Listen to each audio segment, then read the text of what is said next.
Isa sa pinakamasarap na coffee bean sa bansa matitikman sa Sigay, Ilocos Sur. Tunghayan sa report ni Ivy Hernando. Mahilig sa kape ang mga Pilipino. Katunayan, 8 out of 10 Filipinos ang coffee lover ayon sa pag-aaral.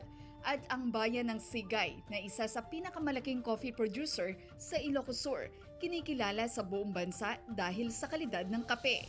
Ayon sa mga local coffee farmer, halos lahat ng pamilya doon may tanim ng kape, kaya lalo pa raw lumawak ang plantasyon. Kasabay nito ang panawagan nila sa lokal na gobyerno. Ang kailangan namin sa coffee grower sa Sigay, farm to market road, sir, kung ano mabalbalin.